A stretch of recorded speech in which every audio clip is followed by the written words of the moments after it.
Picture this exact scene. You're at a dinner party.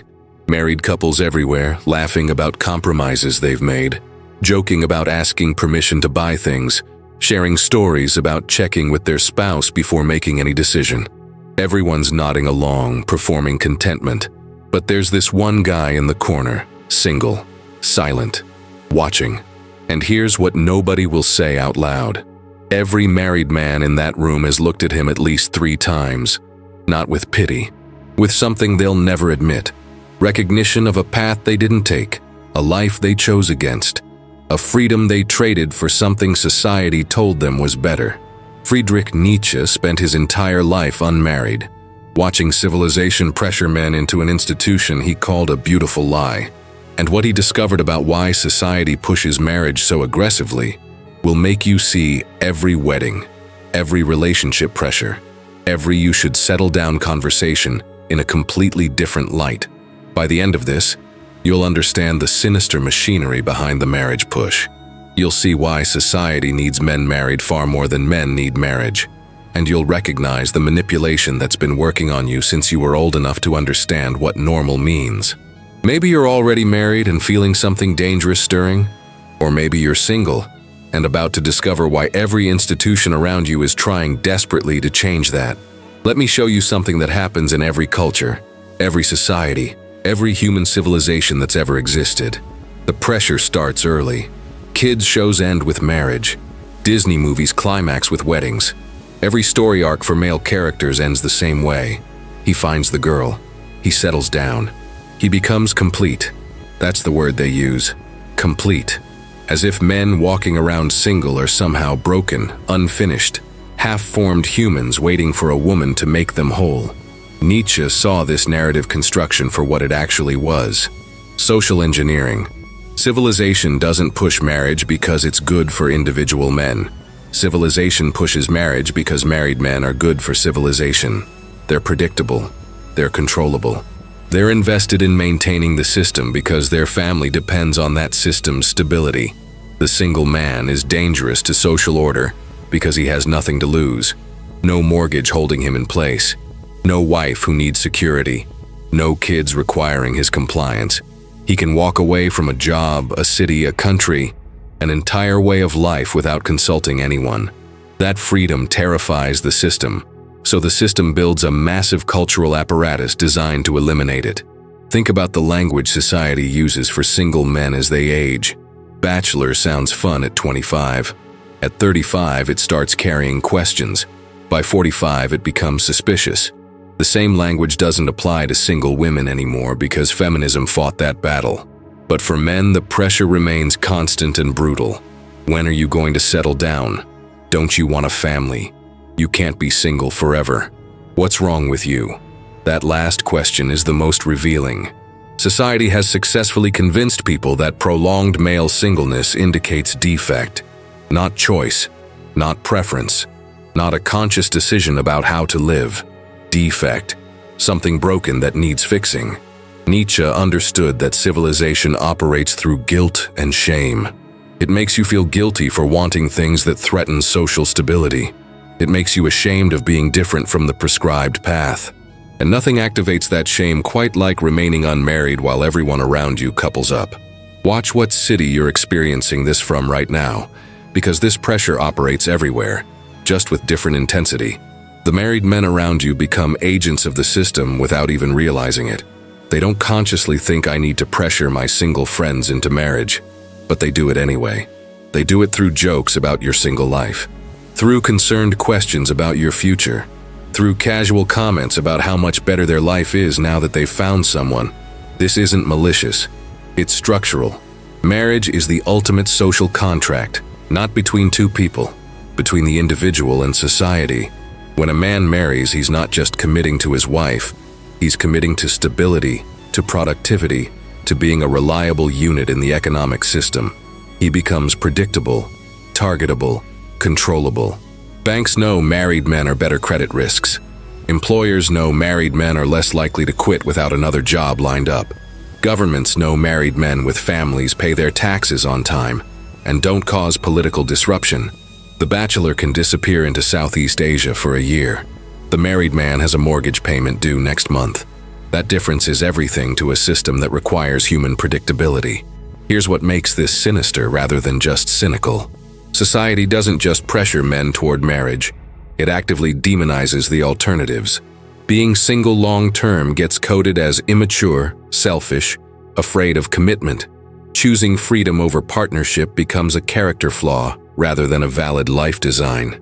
Nietzsche wrote about the herd morality, the way society enforces conformity by making non-conformity psychologically unbearable.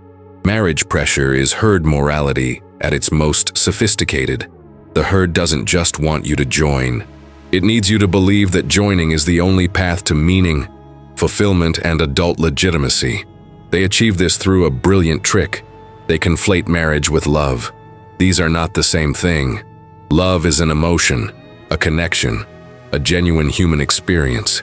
Marriage is a legal contract with the state, a social institution, a system of obligations and expectations. You can have love without marriage. You can have marriage without love. But society pretends these are identical. So when you resist marriage, you get accused of not believing in love, of being incapable of commitment, of running from intimacy.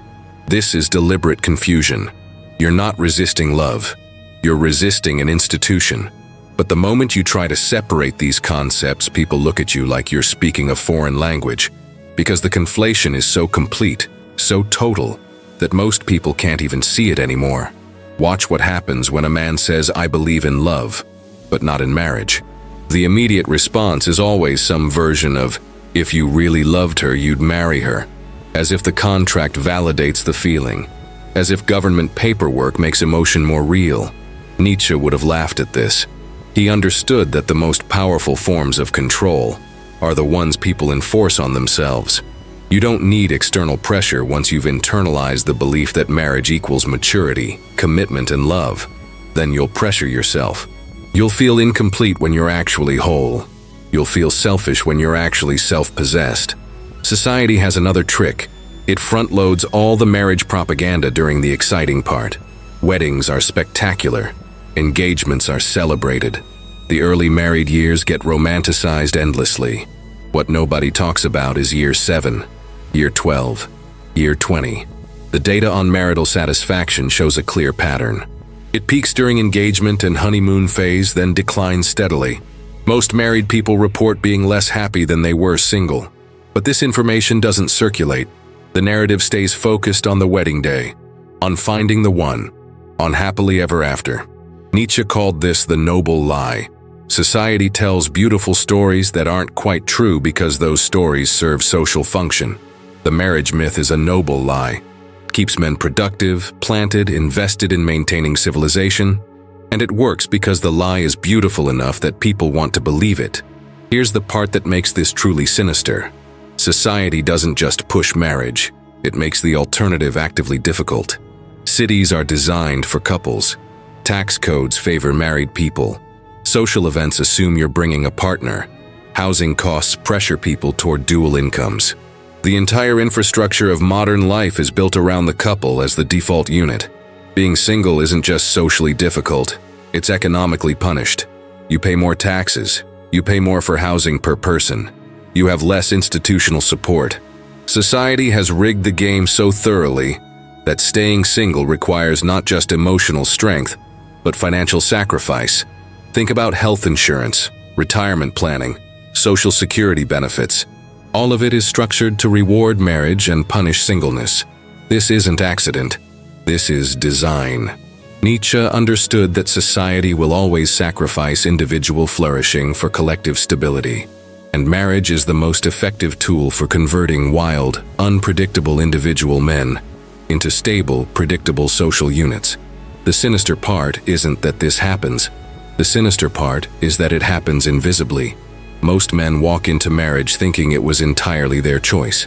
They don't see the thousand subtle pressures that made every other option feel wrong, immature, or selfish. They don't recognize the propaganda they've absorbed since childhood. They genuinely believe they're following their heart when they're actually following a script written by social necessity. Nietzsche wrote, "The individual has always had to struggle to keep from being overwhelmed by the tribe." Marriage is the tribe's most sophisticated weapon. It overwhelms you willingly. You sign up for it. You celebrate it. You defend it against anyone who questions it. The tribe doesn't have to force you into the cage. You build it yourself and call it a home. Let me show you how the machinery actually works. Stage 1 begins in childhood. Every story you consume ends with coupling. Every movie resolves with romance. Every narrative arc treats singleness as a problem requiring solution. Your brain gets wired early. Alone equals incomplete. Paired equals resolved. Stage 2 hits during your 20s. Your friends start pairing off. Your family starts asking questions. Social media shows you everyone else's relationships. The pressure isn't direct yet. It's ambient, environmental. You start to feel left behind even though you're not behind anything. You're just on a different path. But that path doesn't have cultural visibility. There are no stories celebrating the man who built an empire while single. No movies about the guy who spent his 30s traveling, creating, becoming someone remarkable without a partner. Those stories exist in reality, but not in the culture. So you start to feel like an exception rather than an option. Stage 3 arrives in your 30s. Now the pressure becomes explicit. Concerned parents, worried friends, dates who want to know your timeline. Society stops accepting "I'm happy single" as a valid answer. Something must be wrong. You must be damaged. You must be afraid. The questions become diagnostics. What happened to make you this way? This framing is genius. It positions marriage as the default healthy state and singleness as a condition requiring explanation. You have to justify your choice while married people never have to justify theirs. Their choice is assumed correct. Yours is assumed defective. Nietzsche called this the tyranny of the majority, not tyranny through force. Tyranny through making minority positions psychologically untenable. Stage 4 is when many men break. The isolation becomes real. Married friends disappear into domestic life. Single friends are harder to find. The infrastructure of social connection assumes coupledom. You either conform or accept increasing isolation. This is where society wins most of its victories. Not through argument, through loneliness. Men marry because being single becomes too socially expensive to maintain. Here's what Nietzsche saw that most people miss. Society doesn't care if you're happy. Society cares if you're functional. A happy single man living deliberately is useless to the system. A moderately unhappy married man with a mortgage and kids is extremely useful. He'll work jobs he hates to maintain his family. He'll comply with systems he disagrees with because disruption threatens his dependence. He'll sacrifice his actualizing potential for stability because other people need that stability. This is why society pushes marriage so hard. Not for your benefit, for its benefit. You become infrastructure. Your wild potential gets domesticated into reliable productivity. Your dangerous freedom gets converted into predictable obligation. And you'll defend this conversion because admitting you were manipulated into it would be psychologically devastating. The sinister brilliance is that the system makes you believe marriage is liberation when it's actually domestication. You think you're choosing love. You're actually choosing compliance. You think you're becoming complete. You're actually becoming contained. Nietzsche spent his life trying to wake people up to these invisible chains. He failed mostly, because the chains are decorated with flowers and called love, because the cage is painted beautiful colors and called home, because the domestication feels like destiny, and the propaganda feels like truth. But some men see through it. Some men recognize the manipulation. Some men choose differently, and watch what society does to them. It doesn't argue with them. It pathologizes them. Commitment issues, fear of intimacy, emotional unavailability, Peter Pan syndrome. Society has created an entire psychological vocabulary to frame male singleness as dysfunction. This vocabulary gets deployed the moment a man suggests that maybe marriage isn't necessary for a meaningful life. Maybe partnership isn't required for fulfillment. Maybe he's actually fine exactly as he is. That possibility terrifies the system. Because if men realize they could be complete without marriage, society would lose its primary tool for male domestication. So the system fights back hard. It questions your mental health. It suggests you're broken. It makes you explain yourself endlessly, while married men never have to explain anything. Here's the test Nietzsche would apply. Ask yourself honestly, are you considering marriage because you genuinely want it for its own sake? Or are you considering marriage because being single is becoming socially untenable? Because the pressure is constant? Because the judgment is exhausting? Because conforming would make everything easier? If your honest answer is the second one, then you're about to make a decision for society's benefit while calling it your choice. You're about to sacrifice your actual desires to the herd morality. You're about to trade your freedom for social acceptance. And 20 years from now, you'll look at the single men around you and feel something you can't admit: envy. Not because they have something better, because they kept something you gave away, something you can't get back. Something society convinced you wasn't valuable until after you'd already surrendered it. Nietzsche wrote, "He who has a why to live can bear almost any how." Society gives you a why: family, legacy, social respectability, normal adult life. But it hides the how: the daily compromises, the death of spontaneity, the conversion of your time into maintenance tasks, the replacement of your becoming with being. The how is what married men don't talk about in public. They talk about love, partnership, companionship. They don't talk about the parts of themselves that died, the dreams that became impractical, the risks they couldn't take, the versions of themselves they'll never meet.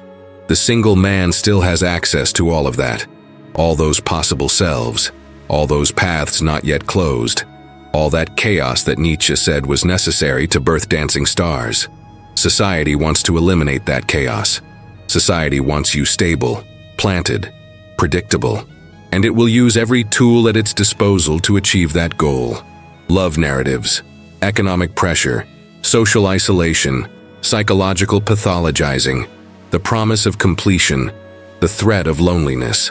All of it designed to move you toward the same destination: the altar, the contract, the conversion from free man to family man. And here's what makes this sinister, rather than just sad. It works on men who see it clearly. Even men who understand the manipulation still feel the pressure, still question themselves, still wonder if maybe they're wrong and society is right. That's how powerful the machinery is. It operates below conscious resistance. It makes you doubt your own clear seeing. It makes you mistrust your own desires. This is what Nietzsche meant by the death of instinct. Civilization kills your instincts and replaces them with social programming. Your instinct might be to remain free, but the programming says freedom equals immaturity. Your instinct might be to prioritize your becoming, but the programming says that's selfish. Your instinct might be to reject domestication, but the programming says that's fear. The programming wins because it has institutional power behind it. Every authority figure in your life, every cultural narrative, every social ritual, all of it reinforcing the same message: get married, it's time, it's normal, it's what you're supposed to do. And if you don't, the problem is you, not the pressure, not the expectation, not the institution, you. So you either conform or you spend your life justifying your nonconformity. Either option lets society win. Nietzsche's answer was to stop justifying yourself. Stop explaining your choices to people who can't understand them. Stop seeking validation from a system designed to domesticate you.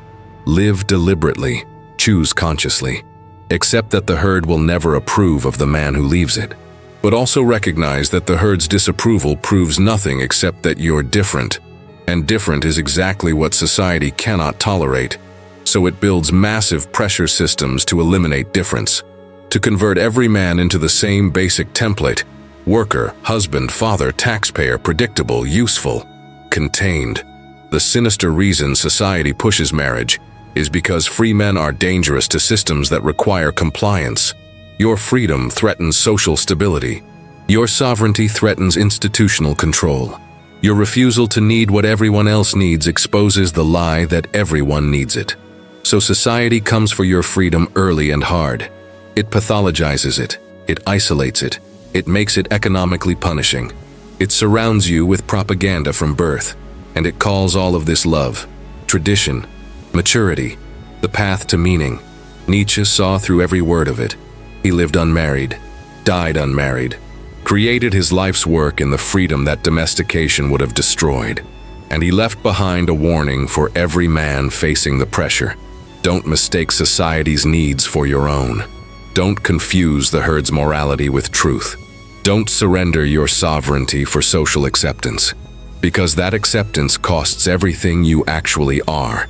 Leave your truth right here in the comments. Write these exact words. I choose myself. 3 words that society has trained you to feel guilty for saying. 3 words that take back your power from every institution that wants to domesticate you. Write them now and feel what happens inside you when you claim your own life without apology. Subscribe because you just demonstrated you're among the rare people who can think clearly while culture screams at you to conform. This channel exists specifically for minds like yours. Hit that like button because this perspective needs to reach every man, questioning whether he's broken for not wanting what everyone says he should want. Your engagement creates visibility for truth that institutions actively suppress. The algorithm doesn't care about me, but it responds to you. And every man watching this right now who feels something shift needs to know he's not alone in seeing what he sees. Another video is coming that will challenge everything you think you know about power, masculinity, and freedom. Another piece of philosophy so dangerous that modern society tried to bury it completely. Another truth that will either wake you up permanently or disturb you so deeply you'll never think the same way again. You need to be here when that drops, because missing it means staying trapped in narratives designed to use you. Stay sovereign, stay conscious, stay ungoverned. The cage only holds you when you can't see it's a cage. Nietzsche showed us the bars. What you do with that vision is entirely your choice, and that's the only choice that actually matters.